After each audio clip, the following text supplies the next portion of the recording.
Assalamualaikum warahmatullahi wabarakatuh. Alhamdulillah wassalatu wassalamu ala Rasulillah.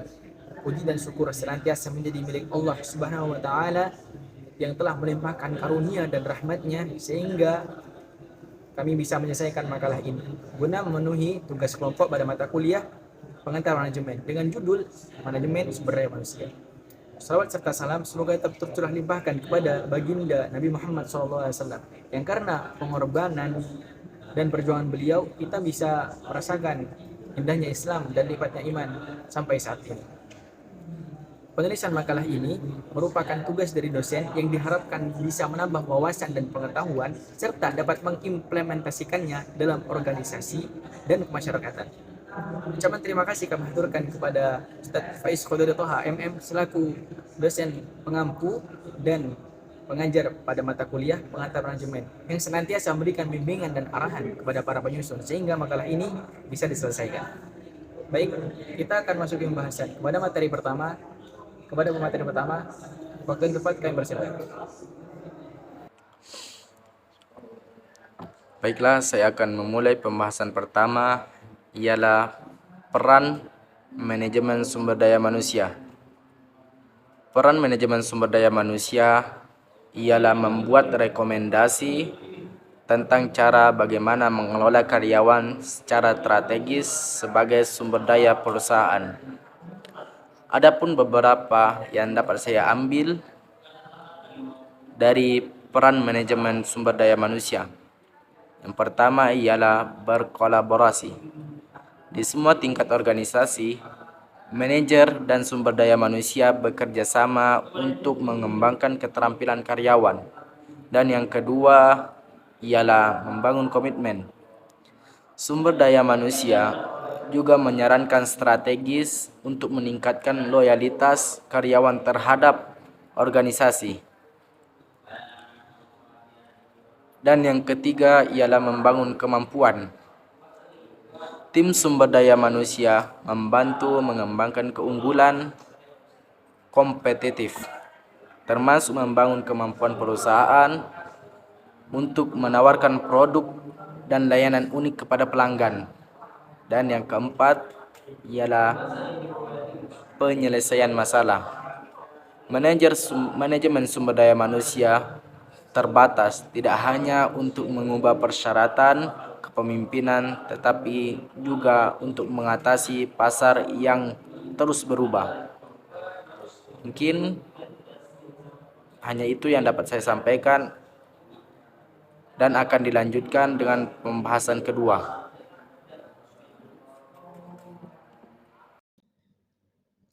Pembahasan yang kedua, pembahasan terkait cara pengelolaan sumber daya manusia yang efektif.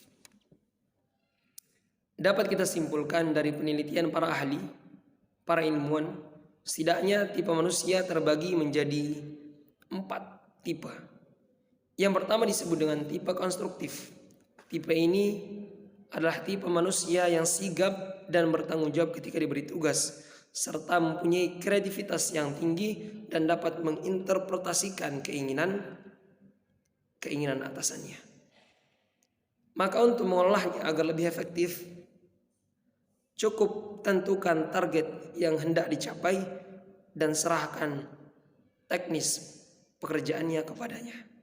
Kemudian yang kedua, adakan training, pelatihan peningkatan kualitas kerja. Tipe yang kedua, yakni tipe rutin. Tipe rutin ini berada di bawah konstruktif. Tidak terlalu sigap dan tingkat kreativitasnya berada di bawah konstruktif. Maka untuk mengolahnya adalah tentukan target, kemudian berikan arahan serta prosedur yang jelas untuk mencapai atau langkah-langkah untuk mencapai target itu. Kemudian yang kedua, yakni adakan pelatihan agar peningkatan kreativitas dalam bekerja. Kemudian yang ketiga, tipe impulsif. Tipe impulsif inilah tipe yang tidak punya komitmen dalam bekerja. Pilih-pilih dalam bekerja berdasarkan mood, suka atau tidak suka. Sehingga untuk mengolahnya langkah yang pertama yang kita bisa lakukan adalah lakukan pendekatan secara personal. Kemudian tentukan arah dan berikan tekanan sedikit agar dia lebih komitmen dalam bekerja. Atau bahkan bisa dilakukan dengan berikan sanksi atau hukuman jika target tidak tercapai. Tipe manusia yang terakhir adalah tipe impulsif. Tipe ini berada di bawah tipe manusia. Tipe inilah tipe yang sangat tidak mempunyai kreativitas, tidak mempunyai komitmen, serta egois.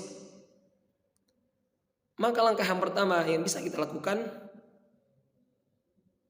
melakukan pendekatan secara personal. Kemudian berikan tugas yang bersifat kelompok agar dia bisa menghilangkan sifat egoisnya. Kemudian jika capaiannya sudah tercapai, berikan reward atau penghargaan.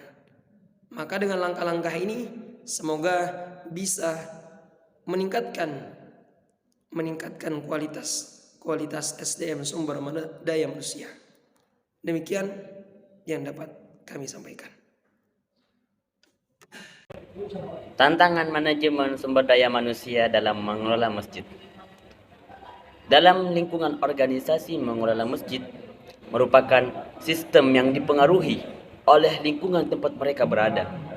Tentunya ada beberapa macam tantangan yang dapat mempengaruhi terhadap organisasi kemasjidan tersebut. Tantangan-tantangan yang dihadapi dalam mengelola masjid, sumber daya manusia dalam mengelola masjid adalah tantangan internal maupun tantangan eksternal. Tantangan yang pertama itu adalah tantangan lingkungan. Tantangan lingkungan merupakan tantangan eksternal yang dihadapi sebuah organisasi dalam mengelola masjid. Hal ini dikarenakan masjid memiliki lingkungan yang kurang kondusif, bisa jadi menghambat aktivitas atau kegiatan yang dibuat oleh masjid tersebut. Oleh karena itu, perlu dilakukan strategi dalam rangka mengontrol dan mengelola faktor-faktor yang mengancam sebagai peluang atau ancaman bagi organisasi masjid tersebut. Tantangan kedua adalah tantangan organisasi. Tantangan organisasi merupakan tantangan internal yang terkonsentrasi dalam masalah internal mengelola masjid. Seorang takmir yang berprofesional proaktif dalam menyelesaikan masalah itu merupakan hal yang positif sebelum masalah tersebut menjadi besar yang mengakibatkan hancurnya organisasi dalam mengelola masjid. Hal ini dapat diatasi oleh seorang manajer atau takmir yang paham tentang masalah sumber daya manusia dalam tantangan organisasi. Yang ketiga, tantangan individu. Persoalan sumber daya manusia dalam mengelola masjid pada tingkat individu mengarah pada keputusan yang berhubungan dengan staf-staf masjid yang ada pada organisasi tersebut secara spesifik. Tantangan individu ini biasanya mempresentasikan apa yang sedang terjadi dalam organisasi yang besar, seperti program-program yang atau kegiatan-kegiatan yang sedang berjalan dalam organisasi tersebut. Cukup sekian materi yang terakhir. Selanjutnya dilanjutkan dengan kesimpulan. Baiklah, saya akan melanjutkan dari pemaparan materi yang telah disampaikan pemateri tadi, bahwa kita dapat mengambil kesimpulan manajemen sumber daya manusia memiliki peran penting dalam mengelola kinerja tenaga kerja secara strategis. Sesuai dengan tipe-tipe yang telah disampaikan pemateri tadi, ada 4. Dan harus mengetahui tantangan-tantangan yang dapat mengancam kualitas sumber daya manusia itu sendiri. baik tantangan itu berasal dari internal maupun berasal dari eksternal, agar menjadikan tenaga kerja yang produktif dan berkembang. Demikian kesimpulan presentasi kami. Kami dari kelompok 1 mengucapkan terima kasih. Kami akhiri. Wassalamualaikum warahmatullahi wabarakatuh.